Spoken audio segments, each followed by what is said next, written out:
สบายดีเจฟามารีEP นี้นาจิพาไปเที่ยวนิวซีแลนด์สำหรับปีที่เราได้มามื้อนี้เป็น Disney Park Hopper นั่นเองซึ่งสามารถเข้าได้ทั้ง Disney Park และ Disney California Adventure Park วันเกิดเจน่าปีนี้เจน่าแคนาดาเจน่ามักเอลดากับอาน่า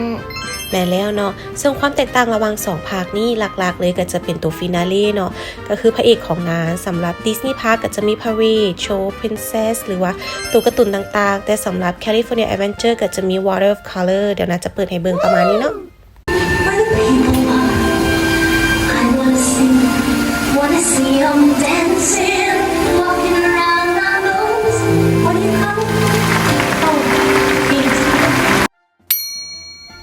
เอาล่ะมาเริ่มต้นมื้อแสนวุ่นวายของเฮาก่อนนอนในมื้อนี้เนาะเฮาก็จะเริ่มออกมาตั้งแต่ 8:30 นเลยซึ่งเฮาก็จะกินข้าวจัดการอีหยังกินในรถเรียบร้อยไปเลยซึ่งระยะเวลาก็จะใช้เวลาประมาณ2:30 นในการเดินทางนั่นเอง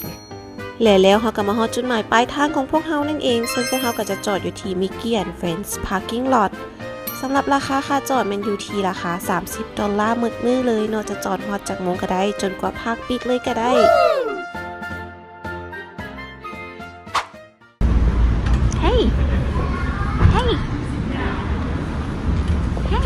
Jenna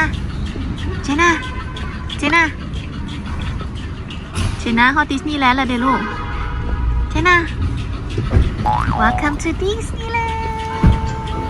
ล่าสุดดิสนีย์แลนด์มีการเปลี่ยนกฎใหม่เนาะเฮาบ่สามารถซื้อปี้และย่างเข้าไปได้เลยต้องมีการซื้อปี้และก็จองมื้อตั้งหากอีกสำหรับราคาที่นาเบิงอยู่เว็บไซต์เพื่อที่จะเข้าทั้ง2พาร์คเด็กน้อย3-9 ปีราคาปีหนึ่ง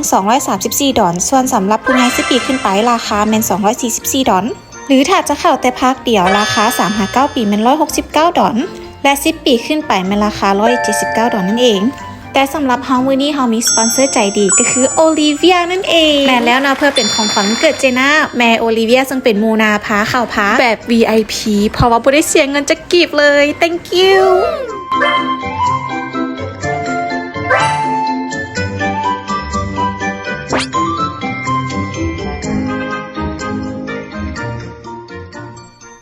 Let's goข่าวมาแล้วเนาะแล้วก็ล้อไผ่ล้อมันแบบที่เห็นเลยน่าว่าการที่เขาเจ้าเปลี่ยนกฎให้จำกัดคนเข้าแล้วก็จองมือเข้านี่มันจะเฮ็ดให้คนบ่หลายบรรยากาศก็บ่แออัดคือแต่ก่อนแถมบอกเลยบรรยากาศมื้อนี้ฟ้าเป็นใจอากาศบ่ร้อนบ่หนาวเกินไปก็มาลุ้นนํกันเนาะว่าเด็กๆจะอยู่ให้เฮาฮอตปิดบ่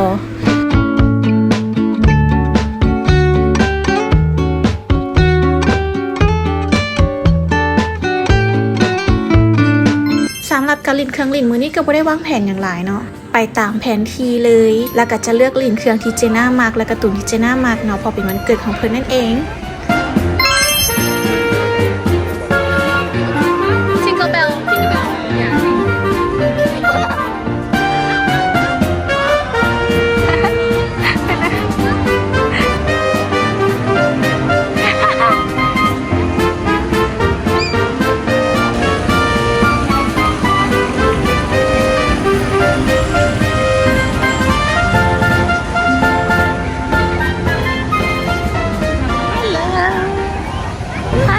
Ready to be Tinkerbell? Yes. Have your autograph books ready? Autograph book? You don't have that. Keep looking out for things. It's fine. She just picture? She can take a picture. Oh, she can stand on my backpack she can sign on your backpack? Sure, yeah. That would be awesome. Just wait just a moment.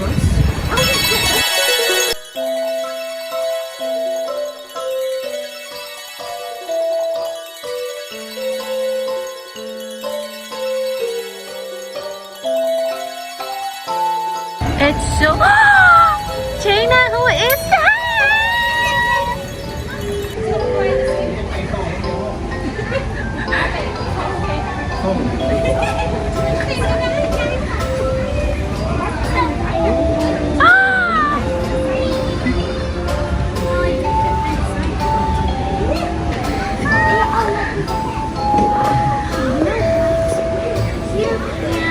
He's flying around.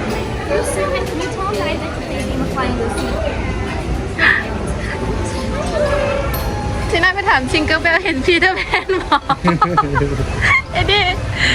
จะได้ไปถามจริงก็ไปเห็นพีระแพนบ่ มีโค้ดตัวหนึ่งที่นามาเขียนไว้ว่า deciding not to travel with kids because they won't remember is like not reading them books because they won't remember the stories you read them การที่เราคิดว่าพาลูกเดินทางตั้งแต่ตอนยังน้อยบ่มีประโยชน์อย่างเลยบ่ต่างจากการที่บ่อ่านนิทานให้ลูกฟังแต่คาดหวังให้ลูกจดจำเรื่องราวดีๆส่วนตัวคิดว่าการสร้างความทรงจำดีๆให้ลูกในวัยเด็กแม้นมีคุณค่าหลายสำหรับนางใครว่าการที่เอาลูกออกนอกบ้านเป็นเรื่องที่ง่ายเนาะมันต้อง take effort หลายอีหลีนับตั้งแต่การห่างหากาเขียมเครื่องนุ่งเครื่องอยู่ของกินของไส้ที่จำเป็นของลูกน้องนั้นยังต้องสู้กับอารมณ์ของลูกระหว่างทางแบบนี้อีกเคยเป็นพอเวลาตั้งใจพาลูกไปเที่ยวมันม่วนแต่ว่าเจอลูกฟิวขาดใส่และแม่กับฟิวขาดใส่ต่างนี่โปกม่วนเลยถ้านาเห็นลูกเริ่ม stress out เนาะนาก็จะดึงลูกออกมาจากเหตุการณ์ดังกล่าวก่อนเพื่อที่จะมาตั้งหลักแต่ก็บ่ลืมละเลยความรู้สึกของลูกอีกคนเนาะคือแบบนี้ระหว่างทางที่เจเดนงอแงเจน่าเจอ princess ที่เรามากับพาเราอยู่ถ่ายรูปน้ำก่อนบอกว่าเป็นความโชคดีของเจน่าบอกแต่นารู้สึกว่ามาดิสนีย์แลนด์รอบนี้เจน่าได้เจอ princess ที่เรามักแบบที่บ่ได้ตั้งใจหลายเลยคือจะบังเอิญเจออยู่ตามทางแล้วก็ขอถ่ายรูปแบบที่บ่ต้องต่อแถวและเหตุผลที่เด็กน้อยเริ่มงอแงก็คือฮ้อนโมงถึงข้าวเที่ยงแล้วนั่นเองสำหรับข้าวเที่ยงมื้อนี้เนาะเจ้าบ้านเพิ่นแนะนำให้เอานี่เลย clam and chowder เจ้าบ้านก็หมายถึงหมู่นานี่แหละเนาะเพิ่นมาประจำเพราะฉะนั้นเพิ่นจะรู้ดีว่าอาหารอยู่ใส่แซ่บแล้วก็คนบ่หลายบ่ต้องท่าดุนนามักบรรยากาศห้านี้เนาะมันจะลบออกมานิดนึงแล้วรู้สึกว่าคนบ่หลายอาหารก็แซ่บเนาะเด็กน้อยก็ชิลไปลินแบบนี้นะบ่อยากเสียเวลากับการรอท่าอาหารปานใดเน้นแซ่บสะดวกว่องไวท้องอิ่มแล้วก็เริ่มลุยเลยทันทีใกล้ๆกับห้านอาหารก็จะเป็นเครื่องลิ่น Winnie and the Pooh โชคดีอีกแล้วเครื่องลิ่นบ่มีคิวเลยเนาะท่าเพราะว่า10 นาทีเลยวังกี้เจน่ากับต่อรองกับข้าเจ้าอยู่ว่าสามารถเอาคอตตอนแคนดี้เพิ่นเข้าไปได้บ่ตอนแรกก็คิดว่าเป็นการมานั่งย่อยอาหารแบบผ่อนคลายเนาะแต่เข้ามาฮอดโซนนี้คือเป็นวิน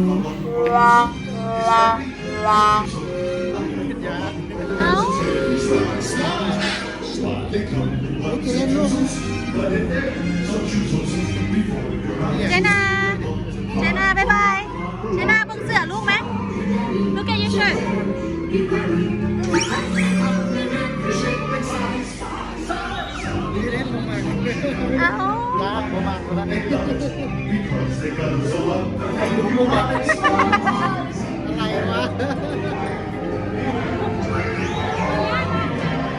จะเด็ดยาก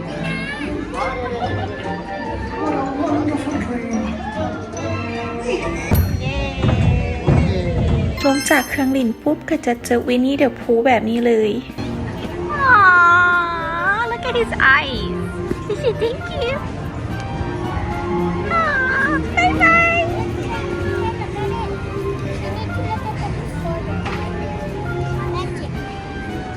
Look at his butt. และปื้มที่เจน่าจับเมื่อกี้เป็นปื้มที่เอาไว้ให้ตัวการ์ตูนเส้นรู้สึกประทับใจกับการมาดิสนีย์มื้อนี้แฮงพอลูกได้เจอกับตัวการ์ตูนของดิสนีย์แทบทั้งหมดเลยแบบที่โบขี่คุยอีกต่างจากตอนที่ไปดิสนีย์ปารีสอันนั้นคือต้องถ่ายคิว2 ชั่วโมงเพื่อที่จะได้เจอเจ้าหญิง2 องค์เท่านั้น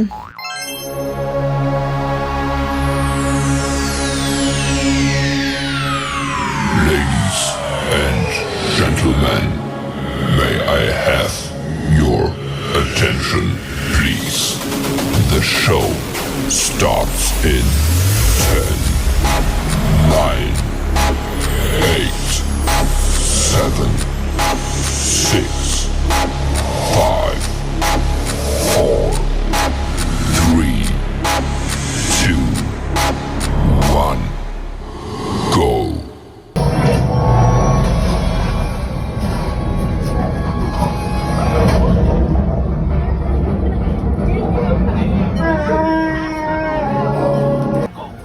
ออกจากวินนี่เดอะพูเขาก็จะมาต่อ Star Wars เนาะคือที่นาวาทำอิฐเนาะเขาจะไปตามแผนทีเลยอันไหนที่มันใกล้แล้วเขาบ่อยากกลับมาโซนนั้นอีกเขาก็จะเวเบิ่งเลย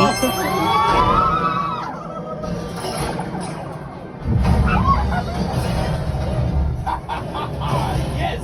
you got one. Excellent, my friends. และที่เห็นเมื่อกี้ก็เป็นเครื่องเล่นของ Star Wars นั่นเองเนาะตัวนี้มันเอาใจป้าเอาเจน่าไปขี่นะเครื่องเล่นที่ส่วนสูงบ่ได้เนาะเจเดนกับนาก็จะแยกตัวออกมานางถ่ายอยู่อีกโซนหนึ่งตั้งห้าเป็นการพักผ่อนไปในตัวเลยโซน Star Wars เนาะเป็นโซนเครื่องเล่นใหม่ที่เพิ่นหาก่อสร้างนาก็ยังบ่เคยมาเห็นคือกันบรรยากาศสมจริงอีหลีฟิลคืออยู่ในหนัง Star Wars เลยสำหรับแฟนหนัง Star Wars ห้ามพลาดโซนนี้เด็ดขาดระหว่างที่2พอลูกเพิ่นสวีท2แม่ลูกเฮาก็มีรูปคือกัน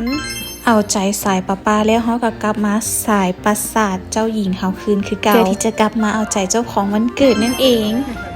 ก็ใช่นะเพราะว่าพวก princess ส่วนใหญ่เขาเจ้าจะอยู่แถวแคสโซแถวปราสาทแถวอย่างพวกนี้เนาะถ้าเขาอยากเห็น princess ส่วนใหญ่เขาก็ต้องกลับมาโซนปราสาทเจ้าหญิงมักในการแสดงของเจ้าหญิงอยู่นี่แฮงคือทุกตัวละครนี่ต้องตีบทสมบทบาทไม่ว่าจะร้อนจะฝนจะหนาวต้องแสดงบานออกมาจากนวนิยายแท้เลย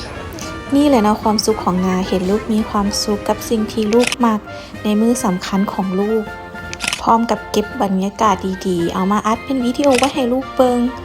สำหรับคนเป็นแม่คือนาบ่มีอย่างสุขใจไปหลายกว่านี้แล้วเนาะและสำหรับป้าระหว่างที่เจน่าลินกับ Princess อยู่นั่นเพิ่นกันไปต่อคิวอีกคิวนึงเพื่อที่จะเอาเจน่าเข้าไปเบิ่งเจ้าหญิงอยู่ในปราสาทนั่นเองซึ่งเจ้าหญิงที่เพิ่นเจอคนแรกอยู่ในนี้ก็เป็นเจ้าหญิงซินเดอเรลล่าอีกแล้วเนาะซินเดอเรลล่าผู้อยู่นอกกับผู้อยู่ในนี่น่าจะคนละคนวิธีของป้ากับมามีเวลาอยากให้ลูกเห็น princess หลายคนนี่เขาก็จะแยกกันเลยเนาะเวลามามีโตแถวอีกแถวนึงกับเจน่าเนาะป้าก็จะไปถ่ายอยู่อีกคิวนึงเวลาเจน่าลินแล้วมามีก็จะเอาเจน่าไปส่งให้ป้าเป็นงงๆเนาะในภาพบอเวลาเขาไปลินหลายๆแล้วเขาก็จะแบ่งกันต่อคิวสินะเวลาที่เจ้าหญิงแต่ละองค์ใช้เวลากับเด็กน้อยเนาะผู้หนึ่งนะสังเกตเลยพอต่ำก็15 นาทีคือกับเจ้าจะโปรฟ้าโปรฟังเลยเนาะให้เวลาสนทนาล้มเรื่องนู่นนี่นั่นสมาปิคือเหตุจนลูกเขาจินตนาการไปแล้วว่าเจ้าหญิงอยู่ในปราสาทตัวนี้แท้เนาะและขออภัยเนาะถ้าวิดีโอจะเป็นลวงตั้งแบบนี้โบแปลกใจเลยแมนบอถ้าลวงตั้งแบบนี้แมนคนที่ถือกล้องแมนป้านั่นเองซึ่งระหว่างนี้หมามีกับจีเดนก็จะไปรอแถวอีกเครื่องดินหนึ่งพอป้ากับจีน่าออกมาเขาเจ้าก็นำไปหาเขาเอง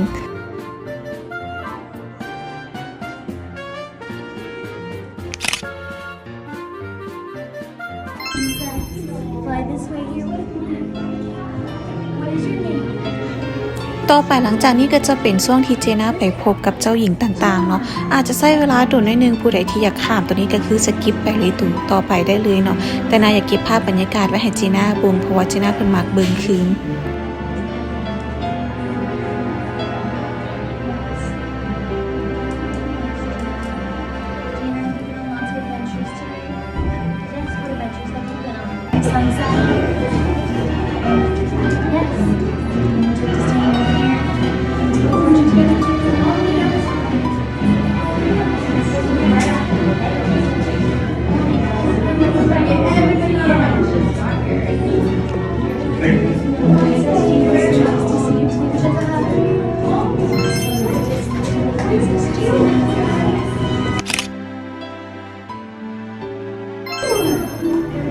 Would you like me to sign this?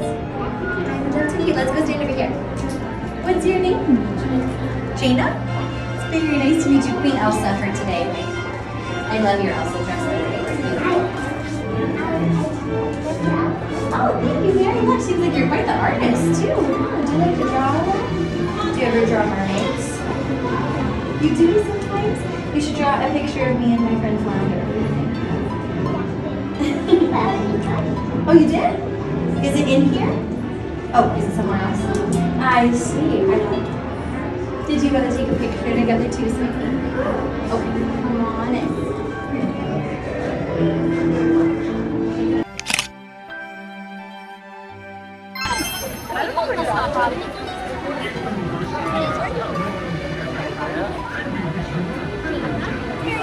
Love that. Do you have the favorite flavor of snow cone? What's your favorite flavor? The ice cream. Oh, that is.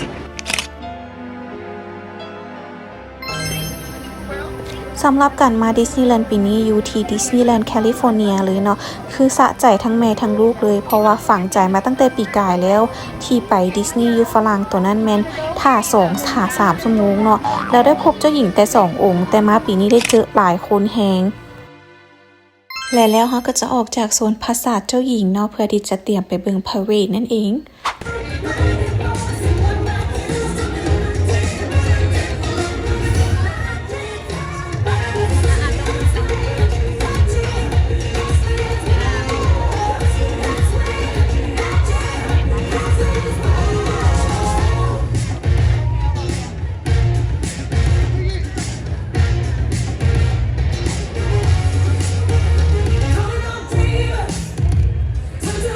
ในขณะที่กำลังเบิ่งพาเหรดอยู่นั่นสีหน้าของลูกสาวมามีก็จะแซดๆนิดนึงเนาะเพราะว่าเพิ่นเสียใจที่ต้องออกจากโซน Princess Castle แล้วเพิ่นยังบ่ทันเห็นเอลซ่ากับแอนนาก็เลยบอกเพิ่นนี้เดี๋ยวเอลซ่ากับแอนนาจะขึ้นมาพาเหรดเดี๋ยวจีน่าเบิ่งพาเหรดแล้วจีน่าจึงไปถ่ายรูปกับเอลซ่ากับแอนนาเนาะ ลุกเลยไหมเดี๋ยวป๊าพาไปขนของเอาไปกลับได้ไหมตอนนี้ป๊าพาไปเอาแล้วป๊าพาไปเอาตามนี้เอาอย่างนี้เวลาหลายทีก่อนดูดิ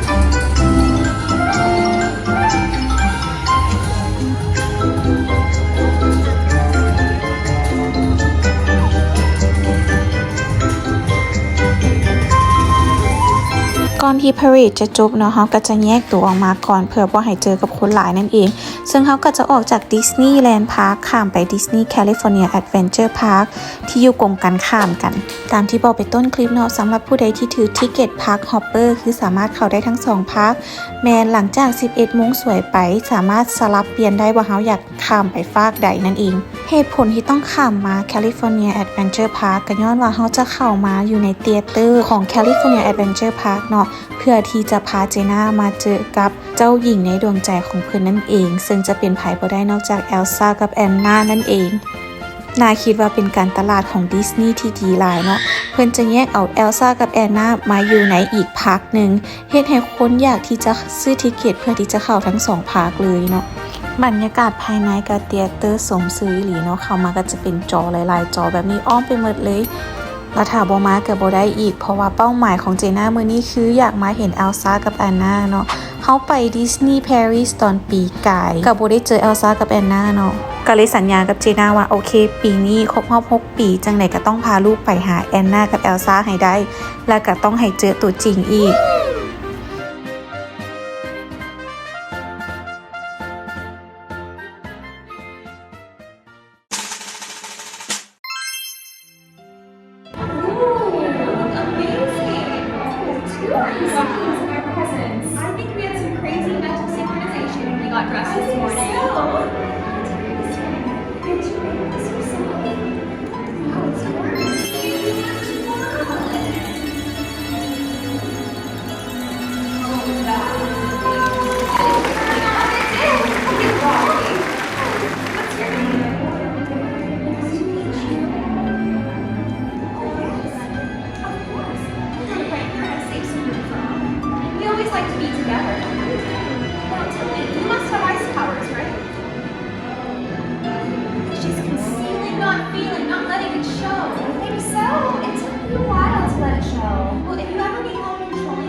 It's her 6th birthday and it's her birthday wish to meet Elsa and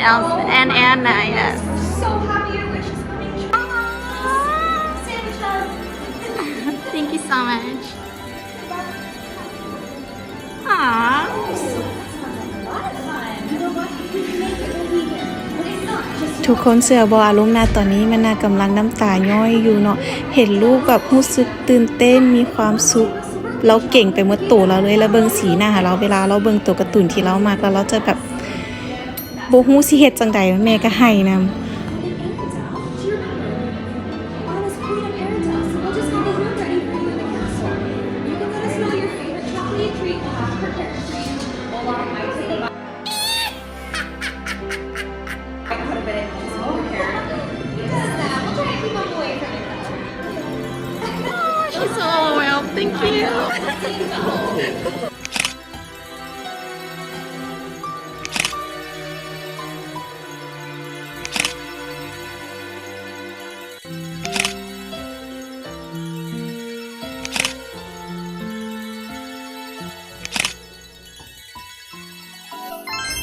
และในระหว่างที่เจน่ากำลังดื่มด่ำกับบรรยากาศของเจน่าเนาะป๊าก็จะพาเจเดนไปนางรถลีนเพื่อที่จะกล่อมเจเดนนอนนั่นเองเพราะว่าเจเดนยังบ่ทันได้นอนสวยและก็ถือว่าเป็นการนั่งพักผ่อนขาสำหรับป๊าไปเลยเนาะจะได้แบบเป็นการพักผ่อนที่เราจะได้เห็นวิวทั้งหมดของแคลิฟอร์เนียแอดเวนเจอร์ดีกว่าการไปนั่งท่าละล่าเนาะเพราะว่าเรามาลีนแบบนี้เนาะในมือเดียวมือนึงนี่เขาอยากลีนให้มันคุ้มค่าที่สุดจบรถทัวร์แล้วเพิ่นก็จะไปซอกกินขาไก่งวงเพิ่นเนาะ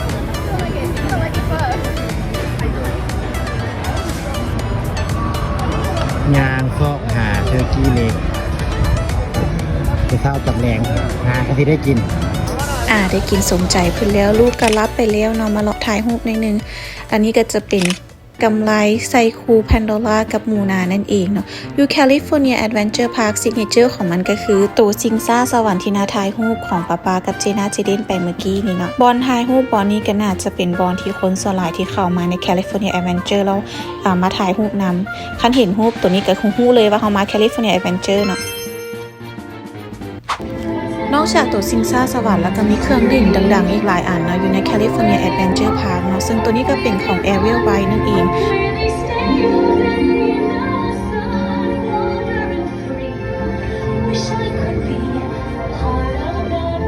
Magical ขนาดนั้นอยู่ในหันจับกล้องแบบนี้บ่แปลกใจเลยมันบอกป๊าเป็นคนถือกล้องถ่ายตั้งแบบนี้นะแล้วก็ฮอดเวลากินข้าวแรงของพวกเรานั่นเองเนาะซึ่งห้านที่มูนาเลือกก็จะเป็นห้านตัวนี้พิซซ่าและพาสต้าเส้นเคยเนาะตามใจเจ้าของบ้านเพิ่นบอกว่าห้านนี้แซ่บแล้วก็ไวอีกฟ้าวกินฟ้าวแล้วเขาก็จะข้ามไปดิสนีย์พาร์คคืนคือเก่า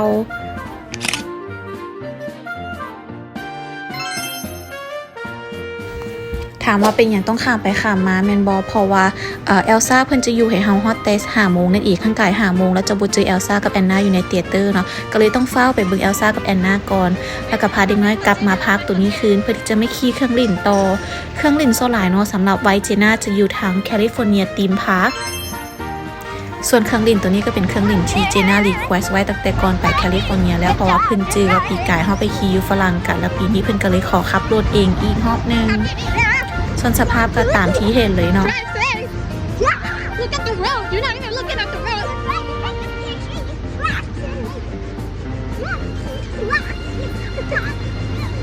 Concentration. Look at the road. Look at the road. สภาพนาตอนนี้คืออีก3 อาทิตย์จะเกิดลูกแล้วเนาะเข้าใจฟิลบอฟิลคือแบบว่ามันจะเป็นล้างเข้าไปเนาะแล้วถ้าพวงมาลัยเฮายึดบ่ดีเนาะรถมันจะต่ำล้างแล้วก็กลับมาล้างขึ้นต่ำล้างแล้วก็กลับมาล้างคืนบอกเลยตอนนี้หมดลูกสะเทือนหมดแล้ว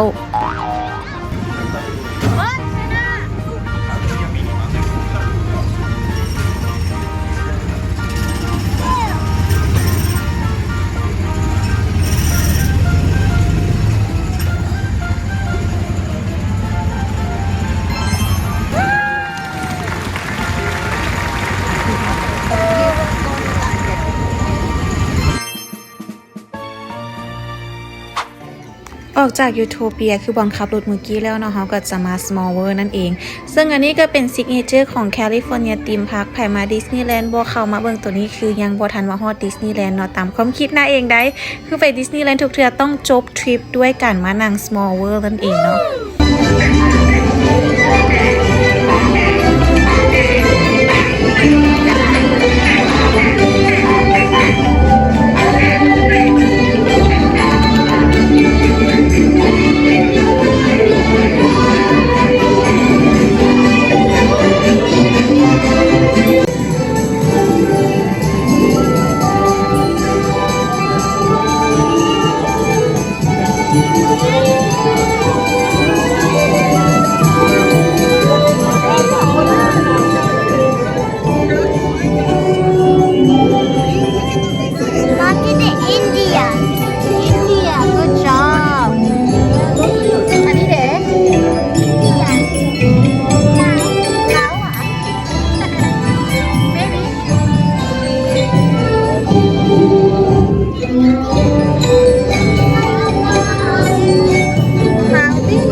ถามว่าน่ามักอย่างเกี่ยวกับ Small World ก็น่าจะเป็นเสียงเพลงหลายก่อนเนาะรู้สึกว่าเสียงเพลงเข้ามาแล้วมันจะเฮ็ดให้เฮาระลึกตอนอย่างน้อยที่เฮาไปลินดิสนีย์แลนด์ครั้งแรกเนาะเสียงเพลงตัวนี้มันจะฝังอยู่ในใจแล้วไปเฮ็ดให้เฮารู้สึกว่าเฮาไปดิสนีย์แลนด์ทุกเที่ยวมันต้องได้ไปเครื่องบินตัวนี้สินะออกจาก Small World เนาะเฮาก็จะรอท่าเบิ่ง Magical Firework อยู่ทางหน้าของ Small World นี่แหละ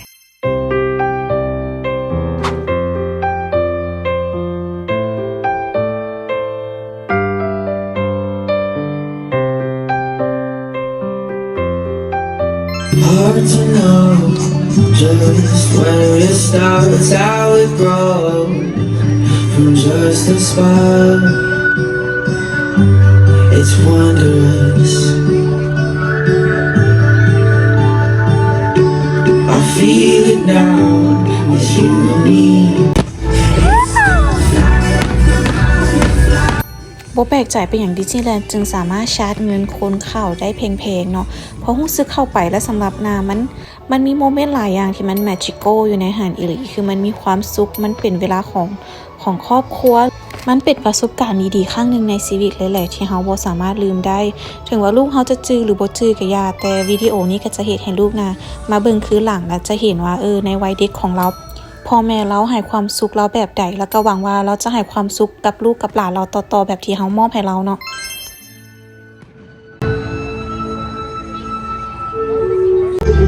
They say if you dream a thing more than once, it's sure to come true.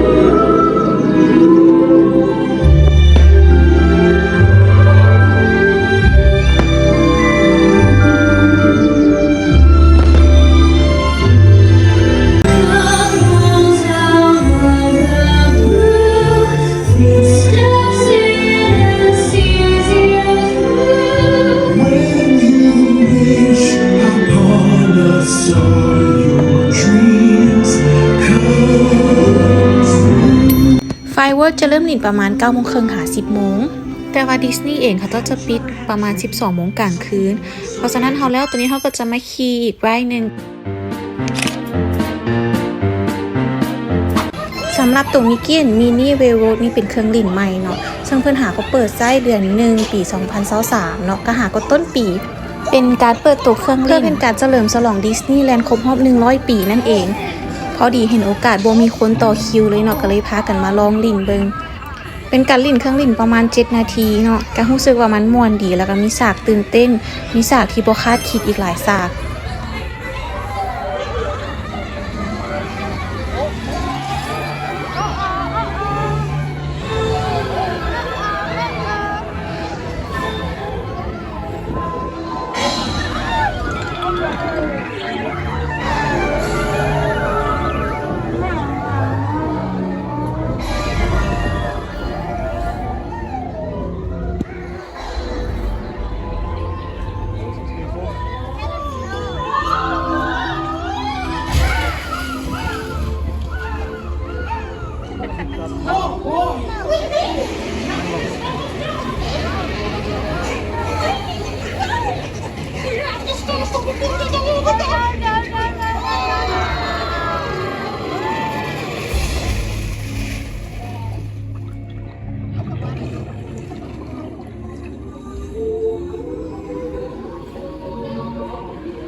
จบแล้วก็ภาพบรรยากาศเครื่องเล่นของมิกกี้แอนด์มินนี่เนาะเป็นเครื่องเล่นใหม่ที่เพิ่นหาก็เปิดตัววังต้นปีออกจากเครื่องเล่นตัวนี้เขาก็จะเตรียมตัวเด็กน้อยกลับบ้านเนาะที่จริงมื้อนี้เขายังได้เป็นลินอีกหลายอันที่เขาเก็บภาพมาแต่เขาบ่สามารถตัดต่อลงมาได้เนาะยานวิดีโอจะยาวไปกว่านี้และบางช่วงบางเวลาเขาก็อยาก enjoy กับบรรยากาศให้มันเต็มที่เป็นจังไดสำหรับผู้ใดที่มาคลิปนี้ก็อย่าลืมกดไลค์กดแชร์เนาะแล้วก็กดติดตามเพจ JJJ Family ให้เฮาแน่เด้อนายหญิงก็จะพยายามตัดต่อวิดีโอของลูกๆเนาะมาเก็บไว้อยู่ทางโซเชียลมีเดียมาแบ่งปันเนาะเพื่อลูกใหญ่มาจะได้กลับมาเบิ่งน้ำและสุดท้ายก็ขอจบกับภาพบรรยากาศของ World of Color เนาะซึ่งตัวนี้จะอยู่ Adventure California Park นั่นเองสำหรับมื้อนี้บ๊ายบาย